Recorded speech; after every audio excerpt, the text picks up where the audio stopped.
Hi, so welcome to this episode of History Hunters. We are in a smoky Yosemite National Park today. It's August. They've just started a reservation system, so that means that there's going to be fewer people here in the park during the summertime. We are here to show some historical aspects of the park. One of the places that I hope to find is part of the Sentinel Hotel, or the site where the Sentinel Hotel was, and the big tree room was located.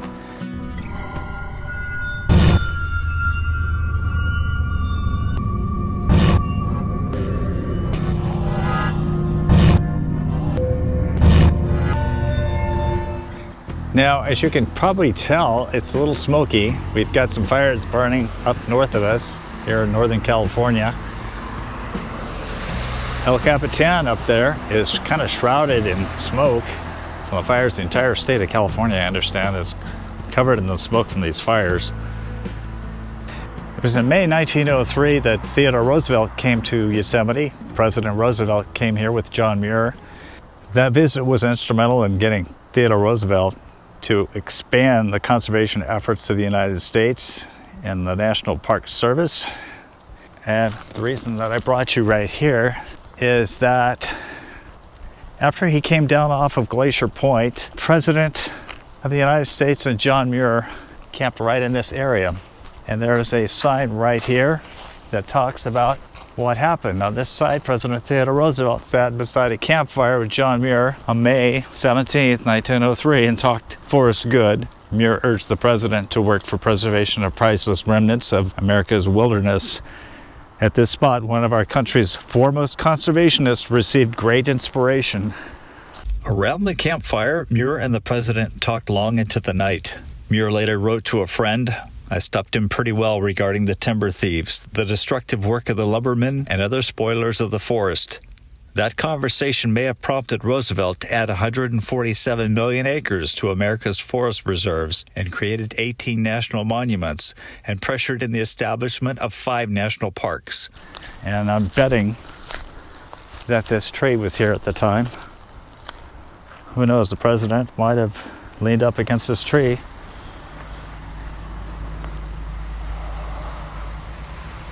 Maybe it was just a small tree at the time.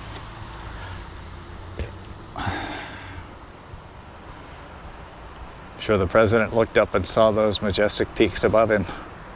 I read that the president was sleeping at Glacier Point. It snowed that night, but he was sleeping on 40 army blankets. They set up 40 army blankets for his comfort. I'm sure 40 army blankets would have been pretty thick and very comfortable to camp on, sleep on. Not the accommodations he was used to in the White House.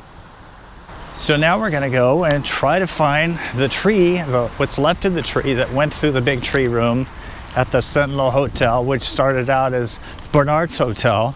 It was a hotel that James Hutchings helped to manage. He was one of the early pioneers of Yosemite. So I thought I would stop here at the historic Yosemite Chapel and tell you a little bit about the history of this building. It's the only church that was built here in Yosemite.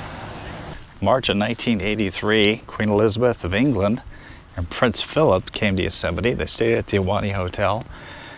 She actually attended a service here at this beautiful chapel here in Yosemite Valley. If I'm not mistaken, originally when it was placed here, it was not on this stone foundation. It was set on the ground. The early pioneers of Yosemite Valley would attend church here, this historic building.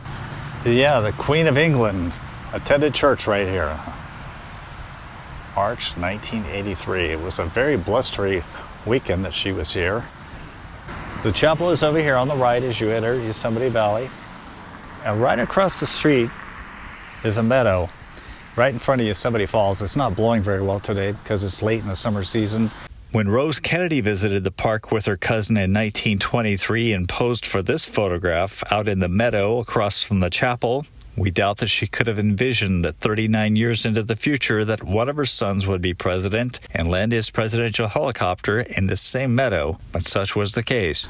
So on August 17, 1962, President Kennedy and California Governor Pat Brown took a helicopter from Castle Air Force Base. He was the first president to helicopter into the park. He got into his motorcade right in this general area and throngs of people were greeting him. And he was whisked away that way to the Ahwahnee Hotel. Of course, a number of other dignitaries have been brought in through this road. President Roosevelt, Franklin Roosevelt, came here in, I believe, 1939, 1940. He only stayed for a day. He did not spend the day in the park. But President Theodore Roosevelt and John Muir would have come by horse down this trail to the campground that I just showed you previously.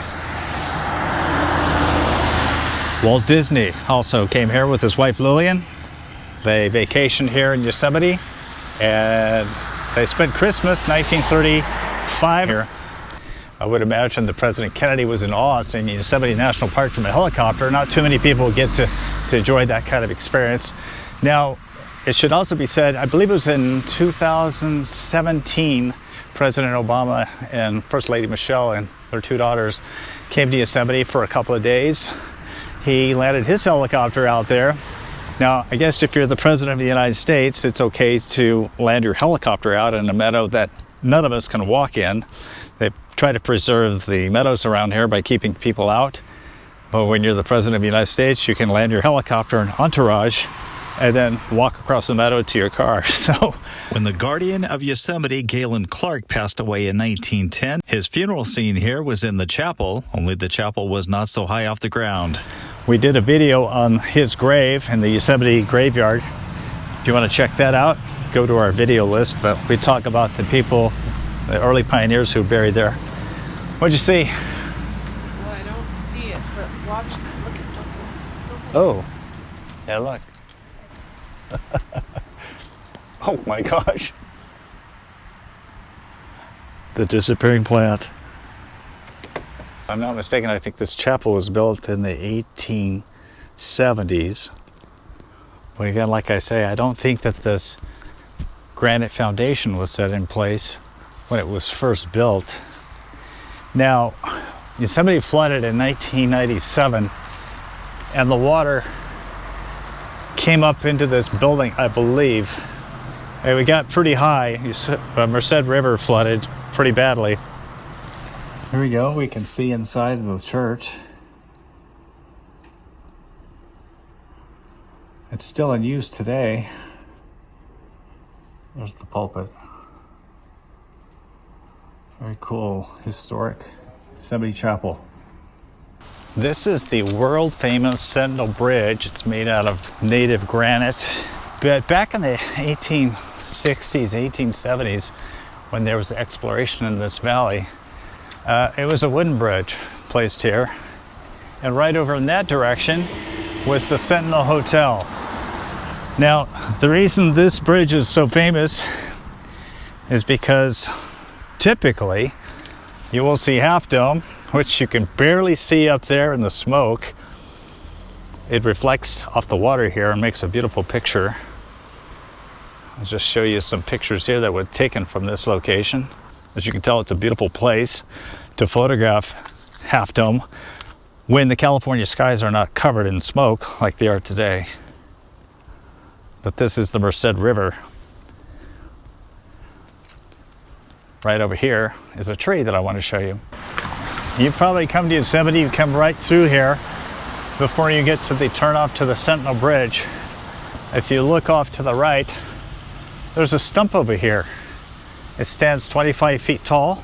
Incense cedar tree, probably dates back to 1700s, but this tree is very historic. In fact, they've left 25 feet of it here for a reason, because this tree right here is the tree that was inside of the Big Tree Room, which was one of the historic hotels here. And there are markers on the ground showing the corners. I spot one right here. This is a corner of the room. It's long since been removed. But you see there, it says corner of the Big Tree Room. Now this would be the southeast corner of the room. James Hutchings built his room around this tree. It was a kind of a curiosity site for a lot of people, but I understand that it's died. They decided not to chop the entire tree down, but to leave it intact. Now, I'm not sure where the other corners are. Maybe we can find them here. Maybe it's buried underneath all this debris.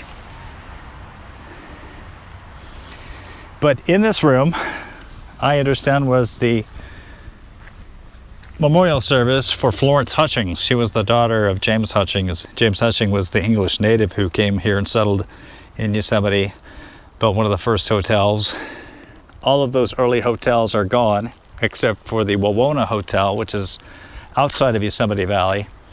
So that would have placed the Sentinel Hotel right out here. A lot of people came here and enjoyed the hotel that was right here on the banks of the Merced River. So if you would have been here about 120 years ago, there would have been a hotel right here, just off to the left of this road, backed up to Merced River, and had a beautiful sight of the Yosemite Falls that everybody came to see, especially in the early spring, early summer.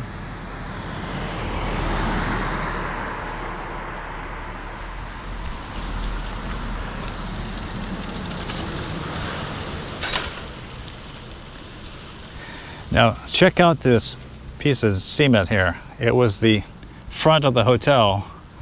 As you can see, there's some remnants here. You can see where the posts were for the veranda.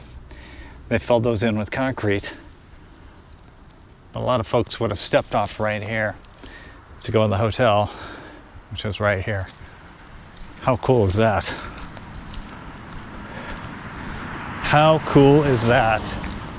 To know that the Sentinel Hotel was right out there. Now it's covered with trees that weren't even around back then. Now it's said that Florence Hutchings, who was a devil of a child according to John Muir, would greet all the travelers that came in on stage. She would come in and greet them in her boisterous ways. And she was legendary here in the park. There were buildings opposite here, part of the compound for the hotel. Both sides of the road here had a hotel on both sides of it. And you know, part of me really wishes that that old hotel was here, because if you go up to look at the Wawona Hotel near the big trees, it's just this beautiful hotel, very similar to this one that's still in operation today. You can stay in the Wawona Hotel. After Florence Hutchings died in a tragic accident, the story is that she was traveling up a cliff around here.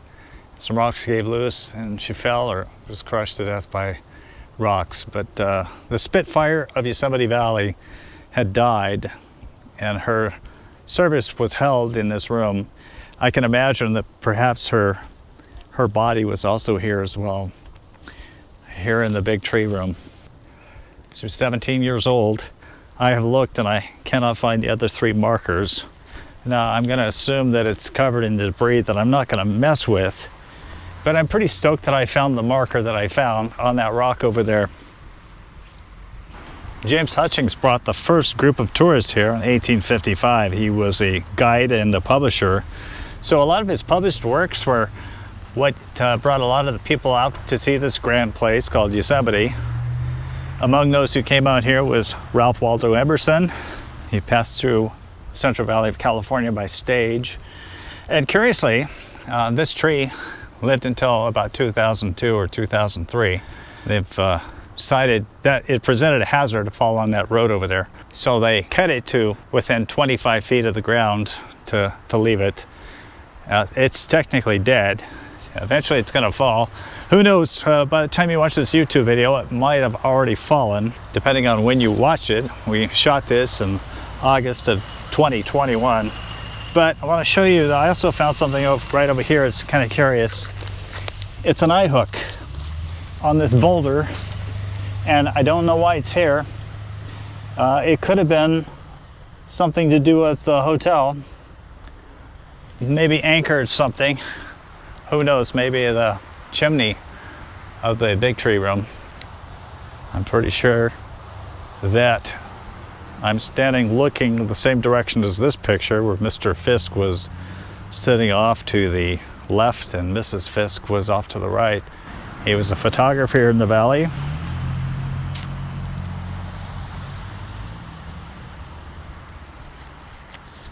So how many of you actually knew that Yosemite history was still here in the ground, still standing in that tree and the marker over there? I would bet not a lot of people know about it. There are a lot of postcard pictures of the big tree room that are available. I've seen a number of them.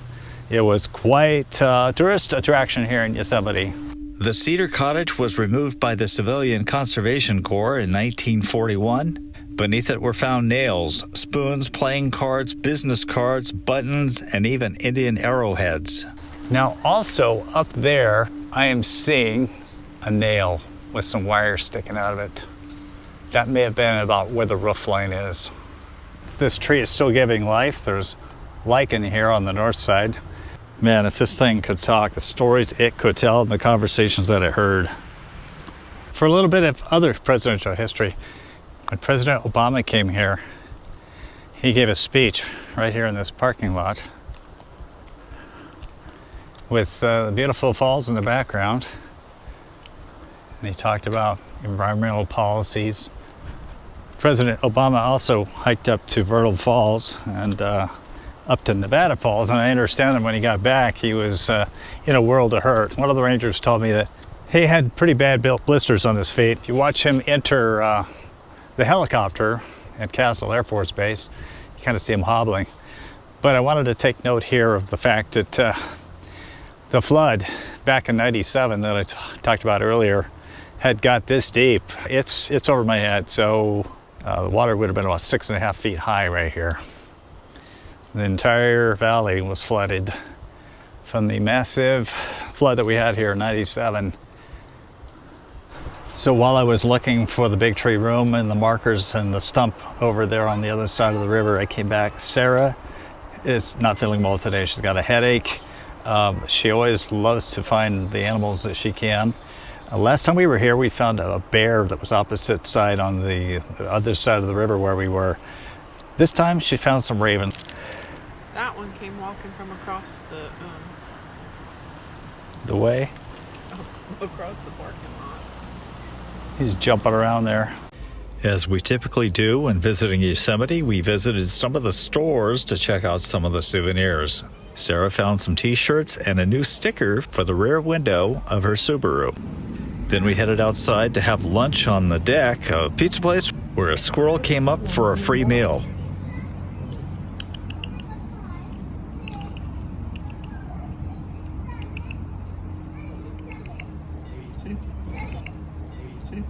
I strolled into the Camp Curry Visitors Lounge where portraits of David Curry and his wife are presiding over those reading or conversing. The walls are adorned with photographs of long since dead generations of folks who once frolicked on these grounds back when the planet was less populated and life was much less complicated. Right here was the pathway that went into Curry Village, or Camp Curry. Right there is the historic Camp Curry sign. David Curry and his wife Jenny would greet visitors to Yosemite back in the early part of the 20th century.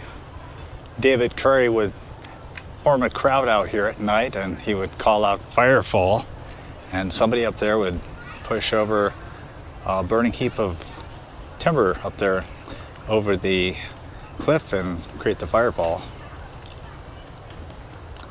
That practice ended in the 1960s. I believe in 1969 was the last time they had the firefall out here.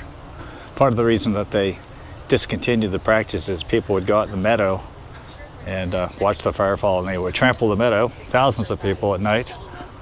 But this was how people entered the park. This was the roadway, and it went right through here.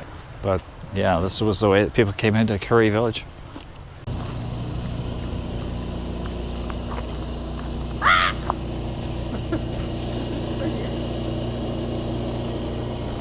old crow up there, raven.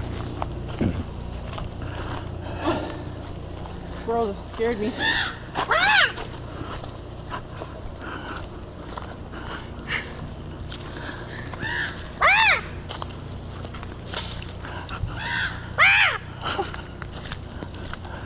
So I'm a little bit away from Curry Village. This road back here goes to Happy Isles. It's the way that you go. If you're gonna hike Half Dome, you go up the trail that way. This meadow here had the Stoneman House. It was a grand hotel that sat in this meadow right in front of Half Dome, and it afforded such a beautiful view of Half Dome.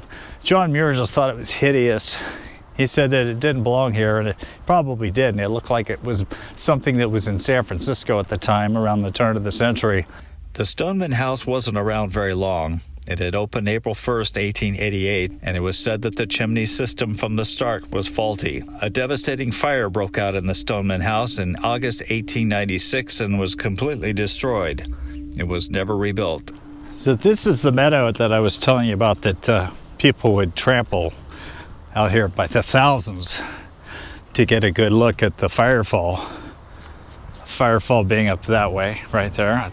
Off at Glacier Point, they would throw that brilliant heap of burning coals over the edge, and it created a spectacle of the firefall. It was something that was started by an Irish gentleman by the name of James Macaulay. We talked about him at our earlier video on Yosemite at Forestell. He lived at Forestell. He's buried in Merced. And as you can see, they're trying to keep people off of this meadow by walking on this wooden walkway. John Muir was pretty disgusted by the fact that sheep was actually grazing out here. He called them something the equivalent of locust. They would eat everything in sight. Of course, John Muir was completely into conservation and keeping everything natural out here. And thank goodness he succeeded. Thanks to Theodore Roosevelt, a lot of our national parks were saved for the public. Sarah and I ended our visit with a walk across a low spot on the Merced River to take a dip in the cool water and admire ducks that came floating by. Just look at these ducks right here.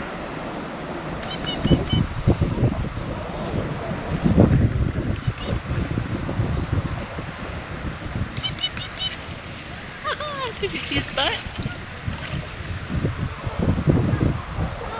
When they bumped up over there. We hope our exploration into some of Yosemite's past was interesting to you, and if you see fit, please leave a comment and hit the like button. Thanks in advance for subscribing to our channel, History Hunters.